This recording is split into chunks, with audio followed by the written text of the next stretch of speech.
ആലപ്പുഴ ജില്ലയിലായിരുന്നു നാടിനെ നടുക്കിയ സംഭവം അരങ്ങേറിയത്. രാത്രി ഏകദേശം 10:30 മണിയോടുകൂടി രഘു എന്ന വ്യക്തിയുടെ ഫോണിലേക്ക് അയാളുടെ സുഹൃത്തും പ്രവാസിയുമായ സുരൻ എന്ന വ്യക്തി വിളിച്ചു. തന്റെ ഭാര്യ ജലജയെ എത്ര വിളിച്ചു നോക്കിയിട്ടും ഫോൺ എടുക്കുന്നില്ല എന്നും അവരുടെ വീട് വരെ പോയി ഒന്ന് അന്വേഷിക്കണമെന്നും സുരൻ രഘുവിനോട് ആവശ്യപ്പെട്ടു. രഘുവിന്റെ വീടിന് സമീപത്ത് തന്നെയാണ് ജലജയുടെ വീട്. അതുകൊണ്ട് തന്നെ രഘു ഉടൻ തന്നെ ജലജയുടെ വീട്ടിലേക്ക് പോയി. പലതവണ കോളിംഗ് ബെൽ അമർത്തി നോക്കിയിട്ടും അകത്തുനിന്നും യാതൊരു പ്രതികരണവും ഇല്ലാത്ത സാഹചര്യത്തിൽ രഘു പ്രധാന വാതിലിൽ തട്ടി വിളിച്ചു. അപ്പോഴാണ് വാതിൽ അകത്തേക്ക് തുറക്കപ്പെട്ടത്. സമയം ഇത്രയും വൈകിയിട്ടും ജലജ എന്തുകൊണ്ടാകാം വാതിൽ പൂട്ടാതെ കിടന്നുറങ്ങുന്നതെന്ന് രഘുവിന് സംശയം തോന്നി. പ്രധാന വാതിൽ തുറന്ന് അകത്തേക്ക് കയറിയ രഘു ഹാളിനുള്ളിലെ ലൈറ്റ് ഇട്ട ശേഷം ജലജയെ അവിടെയൊക്കെ തിരഞ്ഞു. രഘുവിന്റെ സുഹൃത്തും പ്രവാസിയുമായ സുരന്റെ ഭാര്യയാണ് ജലജ. ജലജയും ഭർത്താവിനൊപ്പം ഗൾഫിലായിരുന്നു. ഏതാനും നാളുകൾക്ക് മുൻപ് നാട്ടിലേക്കെത്തിയ ജലജ പിന്നീട് ബാംഗ്ലൂരിൽ മകൾക്കൊപ്പം താമസമായിരുന്നു. ഇപ്പോൾ ഏതാനും ദിവസങ്ങൾക്ക് മുൻപാണ് ഹരിപ്പാടുള്ള വീട്ടിൽ താമസത്തിനെത്തിയത്.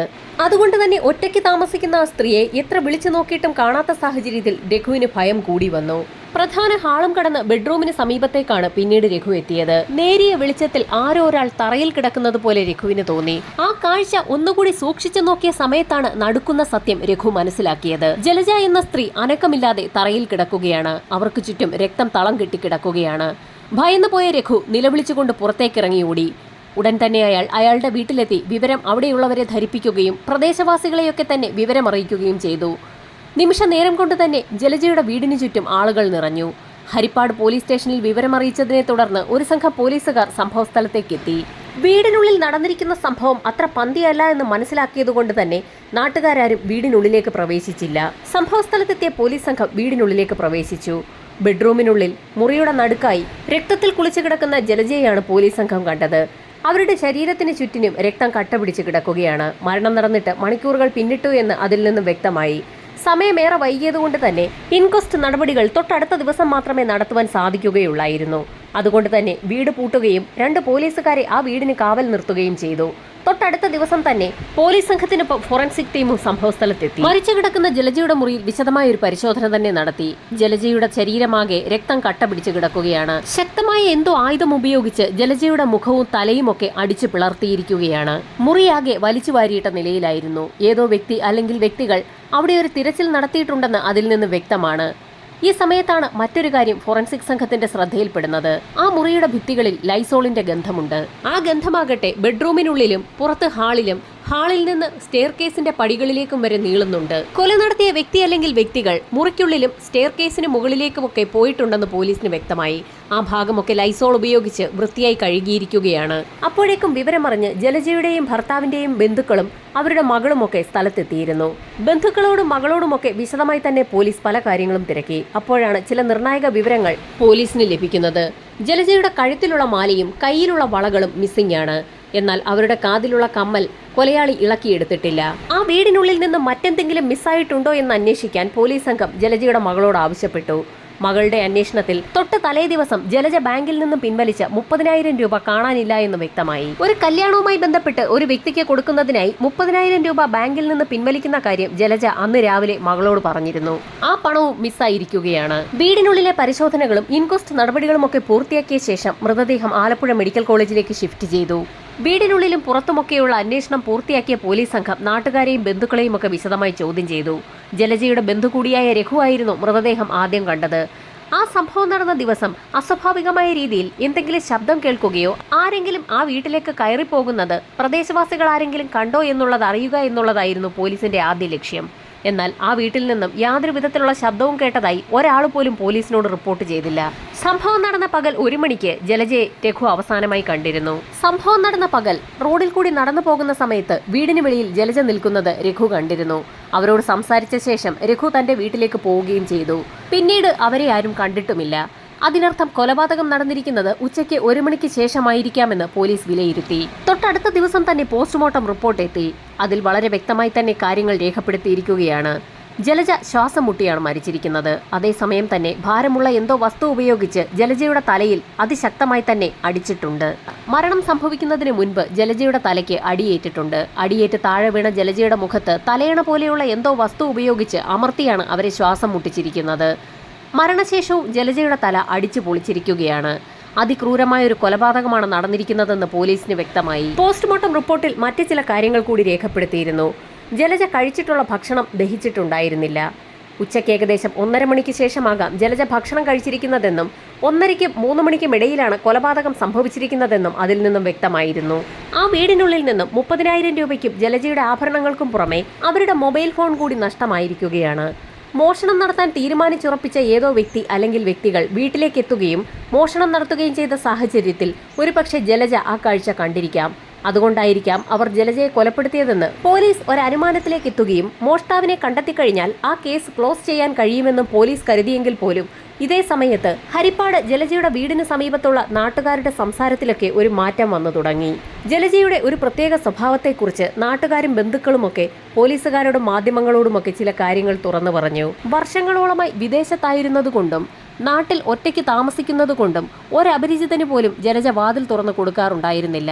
ആരെങ്കിലും അപ്രതീക്ഷിതമായി വീട്ടിലേക്ക് എത്തിയാൽ വാതിൽ തുറക്കാതെ തന്നെ ജനലിലൂടെ ആരാണെന്ന് വ്യക്തമായി മനസ്സിലാക്കിയ ശേഷം മാത്രമേ ജലജ വാതിൽ പോലും തുറക്കാറുള്ളൂ. ഇവിടെ സംഭവം നടന്ന വീടിന്റെ വാതിൽ തകർക്കപ്പെട്ടിട്ടില്ല. അതുകൊണ്ട് തന്നെ മോഷ്ടാവിന് ജലജയ്ക്ക് പരിചയമുണ്ടായിരിക്കാമെന്നും ജലജ വാതിൽ തുറന്നു കൊടുത്തതുകൊണ്ട് തന്നെയായിരിക്കാം അയാൾ അകത്തേക്ക് കയറിയതെന്നും നാട്ടുകാർ പോലീസിനോട് പറഞ്ഞു. ദിവസങ്ങൾ പിന്നിട്ടിട്ട് പ്രതിയിലേക്ക് എത്തുന്ന ഒന്നും തന്നെ കണ്ടുപിടിക്കാൻ ലോക്കൽ പോലീസിന് കഴിയാതെ വന്ന സാഹചര്യത്തിൽ അന്വേഷണം ക്രൈംബ്രാഞ്ചിന് വിട്ടു. ലോക്കൽ പോലീസ് അന്വേഷണം നടത്തിയ ഫയലിലുള്ള മുഴുവൻ ആളുകളെയും ക്രൈംബ്രാഞ്ച് സംഘം വീണ്ടും വിളിച്ചു വരുത്തി ചോദ്യം ചെയ്തു. ആളുകളെ ചോദ്യം ചെയ്തതിന് പുറമെ സംഭവം നടന്ന ദിവസവും അതിന് തൊട്ടടുത്ത ദിവസങ്ങളിലുമായി സമീപ പ്രദേശങ്ങളിലെ ടവറുകളിലേക്ക് വന്നിട്ടുള്ള എല്ലാ മൊബൈൽ ഫോൺ നമ്പറുകളുടെയും വിശദമായ കോൾ ഡാറ്റ റെക്കോർഡുകൾ അടക്കം പോലീസ് സംഘം വിശദമായി എടുത്ത് പരിശോധന നടത്തി. ഏകദേശം 1 ലക്ഷത്തോളം വരുന്ന കോളുകളാണ് ക്രൈംബ്രാഞ്ച് സംഘം അന്വേഷണത്തിന് വിധേയമാക്കിയത്. ക്രൈംബ്രാഞ്ച് സംഘം പഠിച്ച പണി 18 നോക്കിയിട്ടും പ്രതിയിലേക്ക് വിരൽ ചൂണ്ടുന്ന ഒന്നും തന്നെ കണ്ടെത്താൻ കഴിയാത്ത സാഹചര്യത്തിൽ പോലീസ് മേധാവികളുടെ അടക്കം നമ്പറുകൾ മാധ്യമങ്ങളിലൂടെ പരസ്യപ്പെടുത്തുകയും ജലജയുടെ മരണവുമായി ബന്ധപ്പെട്ട് എന്തെങ്കിലും വിവരങ്ങൾ അറിയാവുന്ന ആളുകൾ കോൺടാക്ട് ചെയ്യണമെന്ന് പരസ്യം നൽകുകയും ചെയ്തു. ഇതിനു പുറമെ ക്രൈംബ്രാഞ്ച് സംഘം മറ്റൊരു കാര്യം കൂടി ചെയ്തു. പൊതുസ്ഥലങ്ങളിൽ ഒരു ബോക്സ് സ്ഥാപിച്ചു. ജലജയുടെ മരണവുമായി ബന്ധപ്പെട്ട് ആർക്കെങ്കിലും എന്തെങ്കിലും അറിയാമെങ്കിൽ അത് സംബന്ധിച്ചുള്ള വിവരങ്ങൾ ആ ബോക്സിനുള്ളിൽ എഴുതിയിടാം. എഴുതിയിടുന്ന വ്യക്തികളുടെ പേര് വിവരങ്ങൾ വെളിപ്പെടുത്തേണ്ടതില്ല. ക്രൈംബ്രാഞ്ച് സംഘത്തിന്റെ ആ പരീക്ഷണം ഫലം കണ്ടു. ഹരിപ്പാടും നങ്ങ്യാർകുളങ്ങരയിലും വിവിധ സ്ഥലങ്ങളിൽ സ്ഥാപിച്ചിട്ടുള്ള ബോക്സുകളിൽ പല ആളുകളും പലതും എഴുതിയിട്ടു തുടങ്ങി. പല ആളുകളും അവർക്ക് സംശയമുള്ള വ്യക്തികളുടെയൊക്കെ പേരുകളായിരുന്നു എഴുതിയിട്ടിട്ടുണ്ടായിരുന്നത്. അത്തരത്തിലുള്ള ആളുകളെയൊക്കെ പോലീസ് സംഘം കണ്ടെത്തുകയും രഹസ്യമായി ചോദ്യം ചെയ്യുകയും രഹസ്യമായി തന്നെ അവരെയൊക്കെ നിരീക്ഷിക്കുകയും ചെയ്തു. എത്രയൊക്കെ അന്വേഷിച്ചിട്ടും ക്രൈംബ്രാഞ്ച് സംഘത്തിന്റെ അന്വേഷണവും എങ്ങും എത്താതെ വന്ന സാഹചര്യത്തിൽ CBI കൊണ്ട് അന്വേഷിപ്പിക്കണമെന്ന് ഒരു സംഘം ആളുകൾ ആവശ്യപ്പെട്ടെങ്കിലും കേസ് അന്വേഷണം ഏറ്റെടുക്കാൻ CBI തയ്യാറാകാതെ വന്നു. ഒടുവിൽ ലോക്കൽ പോലീസും ആലപ്പുഴ ക്രൈംബ്രാഞ്ച് സംഘവും അന്വേഷിച്ച കേസ് ക്രൈംബ്രാഞ്ചിന്റെ തന്നെ സ്പെഷ്യൽ ഇൻവെസ്റ്റിഗേഷൻ സ്ക്വാഡിന് കൈമാറി.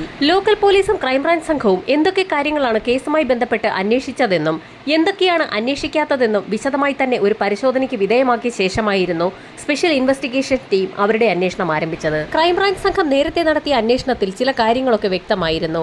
ജലജയുടെ ബന്ധുക്കൾ പറഞ്ഞതനുസരിച്ച് മരണം നടന്ന സമയത്ത് ആ വീടിന്റെ 2ാമത്തെ നിലയിലെ ബാത്റൂമിനുള്ളിൽ രക്തക്കറ പുരണ്ട ഒരു ടവൽ ബക്കറ്റിനുള്ളിൽ കിടക്കുന്നതായി കണ്ടിരുന്നു. എന്നാൽ അതേക്കുറിച്ചുള്ള അന്വേഷണം ഒന്നും തന്നെ ലോക്കൽ പോലീസ് സംഘം അന്ന് നടത്തിയിരുന്നുമില്ല. ലോക്കൽ പോലീസിന്റെ അന്വേഷണത്തിലെ ഉഴപ്പ് പ്രതിയെ അല്ലെങ്കിൽ പ്രതികളെ രക്ഷപ്പെടാൻ സഹായിച്ചിരിക്കാമെന്ന് സ്പെഷ്യൽ ഇൻവെസ്റ്റിഗേഷൻ സംഘം വിലയിരുത്തി. ഈ സമയത്തായിരുന്നു ക്രൈംബ്രാഞ്ച് സംഘം അന്വേഷിച്ച കാര്യങ്ങളിലെ ചില പ്രധാനപ്പെട്ട കാര്യങ്ങളൊക്കെ സ്പെഷ്യൽ ഇൻവെസ്റ്റിഗേഷൻ ടീമിന്റെ ശ്രദ്ധയിൽപ്പെടുന്നത്. കൊലപാതകം നടന്നതിന് ശേഷം ജലജയുടെ വീടിന് സമീപത്തു നിന്നും നിരവധി ആളുകൾ താമസം മാറിപ്പോയിട്ടുണ്ട്. പലരും ജോലിക്കും പഠിക്കാനുമൊക്കെയായി പുറത്തേക്കും പോയിട്ടുണ്ട്. അങ്ങനെയുള്ള ആളുകളെ കേന്ദ്രീകരിച്ച് വിശദമായ ഒരു അന്വേഷണം നടത്താൻ സ്പെഷ്യൽ ഇൻവെസ്റ്റിഗേഷൻ സ്ക്വാഡ് തീരുമാനിച്ചു. സംഭവം നടന്ന സ്ഥലത്ത് നിന്നും താമസം മാറിപ്പോയിട്ടുള്ള വ്യക്തികളെ കേന്ദ്രീകരിച്ച് നടത്തിയ അന്വേഷണത്തിനിടയിലായിരുന്നു സജിത്ത് എന്നൊരു വ്യക്തിയുടെ പേര് ഇൻവെസ്റ്റിഗേഷൻ ടീമിന്റെ ശ്രദ്ധയിൽപ്പെട്ടത്. സംഭവം നടന്ന സമയത്ത് നാട്ടുകാരെയൊക്കെ ചോദ്യം ചെയ്യുന്നതിനിടയിൽ ലോക്കൽ പോലീസ് 2 തവണ സജിത്തിനെയും ചോദ്യം ചെയ്തിട്ടുണ്ട്. അന്നത്തെ ചോദ്യം ചെയ്യലിൽ സജിത്ത് പറയാത്ത ഒരു കാര്യം ഇപ്പോൾ ഇൻവെസ്റ്റിഗേഷൻ ടീമിന്റെ ശ്രദ്ധയിൽപ്പെട്ടിരിക്കുകയാണ്. ആ കാര്യം ശ്രദ്ധയിൽപ്പെടുന്നത് രഘുവിന്റെ കോൾ ഡാറ്റ റെക്കോർഡുകൾ പരിശോധിച്ച സമയത്താണ്. സംഭവം നടന്ന കാലയളവിലെ രഘുവിന്റെ കോൾ ഡാറ്റ റെക്കോർഡുകൾ പരിശോധിച്ച സമയത്ത് ഒരു കാര്യം ഇപ്പോൾ പോലീസിന്റെ ശ്രദ്ധയിൽപ്പെട്ടിരിക്കുകയാണ്. രഘുവിന് ഏതൊക്കെയോ നമ്പറുകളിൽ നിന്ന് കോളുകൾ വന്നിട്ടുണ്ടെന്നുള്ളതല്ലാതെ അതൊക്കെ ആരാണെന്നുള്ളത് വ്യക്തമായൊരു പരിശോധന അന്ന് പോലീസ് നടത്തിയിരുന്നില്ല. ഇപ്പോൾ വിദേശത്തുള്ള ആളുകളെ കേന്ദ്രീകരിച്ചു കൂടി പോലീസ് അന്വേഷണം നടത്തിയപ്പോഴാണ് സജിത്തിന്റെ കോൾ ഡാറ്റ റെക്കോർഡുകളിൽ കണ്ട ഒരു നമ്പർ രഘുവിന്റെ കോൾ ഡാറ്റയിലും കണ്ടിരിക്കുന്നതായി പോലീസിന്റെ ശ്രദ്ധയിൽപ്പെട്ടത്. സംശയം തോന്നിയ പോലീസ് സംഘം രഘുവിനെ സ്റ്റേഷനിലേക്ക് വിളിച്ചു വരുത്തി അക്കാര്യം ചോദിച്ചു. ആ നമ്പർ സജിത്തിന്റേത് തന്നെയാണെന്നും അയാൾ തന്നെ കാണാൻ വരുമ്പോഴൊക്കെ ആ നമ്പറിൽ നിന്ന് വിളിക്കാറുണ്ടെന്നും രഘു പോലീസിന് മൊഴി നൽകി. സംഭവം നടന്ന സമയത്ത് ലോക്കൽ പോലീസ് സജിത്തിനെ ചോദ്യം ചെയ്ത സമയത്ത് ഈ നമ്പർ അത്ര നോട്ട് ചെയ്തിരുന്നില്ല. പിന്നീട് സംഭവം നടന്ന അധികകാലം കഴിയുന്നതിന് മുൻപ് തന്നെ സജിത്ത് ജോലിക്കായി വിദേശത്തേക്ക് പോവുകയും അവിടെ വെച്ച് അയാളുടെ നമ്പർ മാറുകയും ചെയ്തിരുന്നു. ക്രൈംബ്രാഞ്ച് സംഘം ചോദ്യം ചെയ്ത സമയത്ത് അയാൾ തന്റെ പുതിയ നമ്പർ ആയിരുന്നു അവിടെ കൊടുത്തത്. തന്റെ പഴയ നമ്പറിനെ കുറിച്ച് അയാൾ പോലീസിനോട് പറയാത്തത് കൊണ്ട് തന്നെ ആ നമ്പർ കേന്ദ്രീകരിച്ച് പ്രത്യേകിച്ച് ഒരു അന്വേഷണവും പോലീസ് സംഘം നടത്തിയതുമില്ല. സജിത്തിന്റെ പഴയ നമ്പർ കേന്ദ്രീകരിച്ച് നടത്തിയ അന്വേഷണത്തിൽ മരണം നടന്ന വീടിന് സമീപത്തുള്ള ടവർ ലൊക്കേഷനിൽ ആ ദിവസം അതേ സമയത്ത് അയാളുടെ നമ്പർ ഉണ്ടെന്ന് പോലീസിന് വ്യക്തമായി. നേരത്തെ അന്വേഷണം നടത്തിയ ലോക്കൽ പോലീസും ക്രൈംബ്രാഞ്ച് സംഘവും ആ നമ്പറിനെ കുറിച്ച് വിശദമായ ഒരു അന്വേഷണം നടത്തിയിരുന്നില്ല. ഈ സമയത്തായിരുന്നു ഇൻവെസ്റ്റിഗേഷൻ ടീം നേരത്തെ ലോക്കൽ പോലീസ് ശേഖരിച്ച നാട്ടുകാരുടെയൊക്കെ മൊഴി വിശദമായി ഒന്ന് പരിശോധിച്ചത്. അക്കൂട്ടത്തിൽ വളരെ നിർണായകമായ ഒരു മൊഴി പോലീസ് അധികം ശ്രദ്ധിച്ചിരുന്നില്ല. അയൽവാസിയായ ഒരു സ്ത്രീ പറഞ്ഞ ഒരു കാര്യമായിരുന്നു അത്. സംഭവം നടന്ന ദിവസം ഉച്ചയോടടുപ്പിച്ച് ജലജയുടെ വീടിന് പുറത്തുള്ള റോഡിലൂടെ ആ സ്ത്രീ നടന്നു പോകുന്ന സമയത്ത് ഏതോ ഒരു പുരുഷനോട് ജലജ വഴക്കുണ്ടാക്കുന്നത് ആ സ്ത്രീ കേട്ടിരുന്നു. എന്നാൽ അതേക്കുറിച്ച് വിശദമായൊന്നും തനിക്കറിയില്ല എന്നും അവരന്ന് പോലീസിന് മൊഴി നൽകിയിരുന്നു. ആ സ്ത്രീയുടെ മൊഴി ലോക്കൽ പോലീസും ക്രൈംബ്രാഞ്ച് സംഘവും അത്ര കാര്യമായി അന്വേഷിച്ചിരുന്നില്ല. ഇതോടൊപ്പം തന്നെ മറ്റു ചില നിർണായക മൊഴികൾ കൂടി ലോക്കൽ പോലീസും ക്രൈംബ്രാഞ്ച് സംഘവും അവഗണിച്ചതായി സ്പെഷ്യൽ ഇൻവെസ്റ്റിഗേഷൻ സ്ക്വാഡ് കണ്ടെത്തി. സംഭവം നടന്ന ദിവസം ഉച്ചയ്ക്ക് ഏകദേശം 2 മണിക്കും 3 മണിക്കും ഇടയിൽ ജലജയുടെ വീട്ടിൽ നിന്നും ഒരു കരച്ചിൽ കേട്ടിരുന്നു എന്ന് പ്രദേശവാസിയായ ഒരു സ്ത്രീ അന്ന് പോലീസിന് മൊഴി നൽകിയിരുന്നു. ഈ 2 മൊഴികൾക്കും പുറമെ സംഭവം നടന്ന ദിവസം ഏകദേശം ഉച്ചയ്ക്ക് 1:30ക്കും 3:30ക്കും ഇടയിൽ സജിത്ത് എന്ന വ്യക്തിയുടെ മൊബൈൽ ടവർ ലൊക്കേഷൻ സംഭവം നടന്ന വീടിന് പരിസരത്തുള്ള ടവർ ലൊക്കേഷനിൽ കാണിക്കുന്നതും സജിത്തിന് ഈ കുറ്റകൃത്യവുമായി നേരിട്ടോ അല്ലാതെയോ എന്തോ ചില ബന്ധങ്ങൾ ഉള്ളതുകൊണ്ടായിരിക്കാമെന്ന് സ്പെഷ്യൽ ഇൻവെസ്റ്റിഗേഷൻ ടീം വിലയിരുത്തി. ആ ഒരു സാധ്യത മനസ്സിലാക്കി ഇൻവെസ്റ്റിഗേഷൻ ടീം വിദേശത്തുള്ള സജിത്തിനെ നാട്ടിലേക്ക് എത്തിക്കാനുള്ള നടപടികൾ ആരംഭിച്ചു. വിവരങ്ങളൊന്നും അറിയിക്കാതെ തന്നെ സജിത്തിനെ അതിവിദഗ്ധമായി നാട്ടിലെത്തിക്കാൻ തീരുമാനിച്ച പോലീസ് സംഘം ആദ്യം തന്നെ അയാളുടെ സ്പോൺസറുമായി ബന്ധപ്പെട്ടു. സ്പോൺസറിനോട് കാര്യങ്ങളൊക്കെ തുറന്നു പറഞ്ഞ ശേഷം എന്തെങ്കിലും കളവ് പറഞ്ഞ് സജിത്തിനെ നാട്ടിലേക്ക് അയക്കണമെന്നും ആവശ്യപ്പെട്ടു. പോലീസിന്റെ നിർദ്ദേശമനുസരിച്ച് തന്നെ സജിത്തിന്റെ വിസയിൽ എന്തോ ചില ഇഷ്യൂസ് ഉണ്ടെന്നും അയാൾ നാട്ടിലെത്തി അതിവേഗം തന്നെ അത് ശരിയാക്കണമെന്നും സ്പോൺസർ സജിത്തിനോട് ആവശ്യപ്പെടുകയും അയാൾക്ക് ടിക്കറ്റ് എടുത്തു നൽകി നാട്ടിലേക്ക് അയക്കുകയും ചെയ്തു. നെടുമ്പാശ്ശേരി എയർപോർട്ടിലാണ് സജിത്ത് വന്നിറങ്ങിയത്. അവിടെ അവനെ കാത്ത് ചില അതിഥികൾ ഉണ്ടായിരുന്നു. തങ്ങൾ സ്പെഷ്യൽ ഇൻവെസ്റ്റിഗേഷൻ ടീമാണെന്നും സജിത്തിനോട് ചില കാര്യങ്ങൾ ചോദിച്ചറിയാനുമുണ്ടെന്ന് ഉദ്യോഗസ്ഥർ പറഞ്ഞ സാഹചര്യത്തിൽ തന്റെ വിസയുമായി ബന്ധപ്പെട്ടുള്ള എന്തോ ചില കാര്യങ്ങൾ ചോദിക്കാനാകും തന്നെ കൂട്ടിക്കൊണ്ടു പോകുന്നതെന്നായിരുന്നു സജിത്ത് കരുതിയത്. ഇൻവെസ്റ്റിഗേഷൻ ടീം സജിത്തുമായി സ്പെഷ്യൽ സ്ക്വാഡിന്റെ ഓഫീസിലേക്കാണ് എത്തിയത്. അധികം വളച്ചുകെട്ടാതെ തന്നെ ഇൻവെസ്റ്റിഗേഷൻ ഓഫീസർ സജിത്തിനോട് ഒരു ചോദ്യം ചോദിച്ചു. ജലജയുടെ മരണം നടന്ന ദിവസം അയാൾ എവിടെയായിരുന്നു എന്നായിരുന്നു അപ്രതീക്ഷിതമായി പോലീസ് ചോദിച്ചത്. ആ ചോദ്യം കേട്ടപ്പോൾ തന്നെ സജിത്ത് ഒന്ന് അമ്പരന്നു.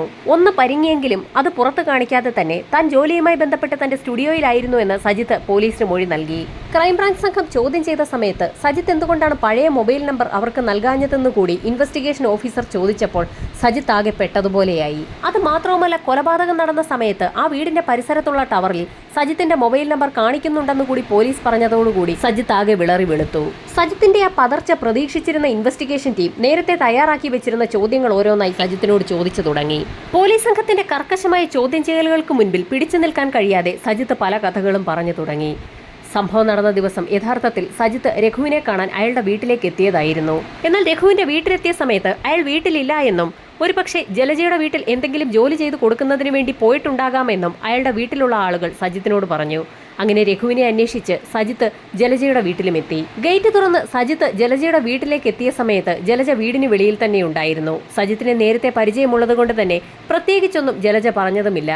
രഘുവിനെ അന്വേഷിച്ച സമയത്ത് അയാൾ അവിടേക്ക് ചെന്നിട്ടില്ല എന്ന് ജലജ പറഞ്ഞതോടുകൂടി മദ്യപിച്ചിട്ടുണ്ടായിരുന്ന സജിത്ത് ജലജയെ പലതും പറഞ്ഞു തുടങ്ങി.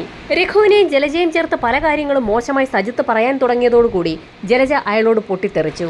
അവർ തമ്മിലുള്ള ആ സംഭാഷണമായിരുന്നു അയൽവാസിയായ ഒരു സ്ത്രീ അതുവഴി നടന്നുപോയ സമയത്ത് കേട്ടത്. ജലജയും രഘുവും തമ്മിൽ വഴിവിട്ട ബന്ധമുണ്ടെന്ന് വീണ്ടും വീണ്ടും സജിത്ത് പറഞ്ഞതോടുകൂടി നിയന്ത്രണം വിട്ട ജലജ സജിത്തിനെ ശകാരിച്ചു. ഇത് കേട്ട് നിയന്ത്രണം വിട്ട സജിത്ത് ജലജയുടെ തലമുടിക്ക് കുത്തിപ്പിടിക്കുകയും അവരെ വലിച്ചിഴച്ച് വീടിനുള്ളിലേക്ക് കൊണ്ടുപോവുകയും ചെയ്തു. തന്റെ ഇംഗിതത്തിന് വഴങ്ങാതെ വന്നതോടുകൂടി സജിത്ത് കയ്യിൽ കിട്ടിയ ഒരു നിലവിളക്കെടുത്ത് ജലജയുടെ തലയിലേക്ക് ആഞ്ഞടിക്കുകയായിരുന്നു. നിരവധി തവണയാണ് സജിത്ത് നിലവിളക്ക് ഉപയോഗിച്ച് ജലജയുടെ തലയിലേക്ക് ആഞ്ഞടിച്ചത്. അടിയേറ്റ് തറയിലേക്ക് വീണ ജലജയുടെ മുഖത്തേക്ക് ഒരു തലയണ ഉപയോഗിച്ച് സജിത്ത് അമർത്തിപ്പിടിച്ചു. ഏതാനും നിമിഷങ്ങൾക്കകം തന്നെ ജലജ നിശ്ചലയായി.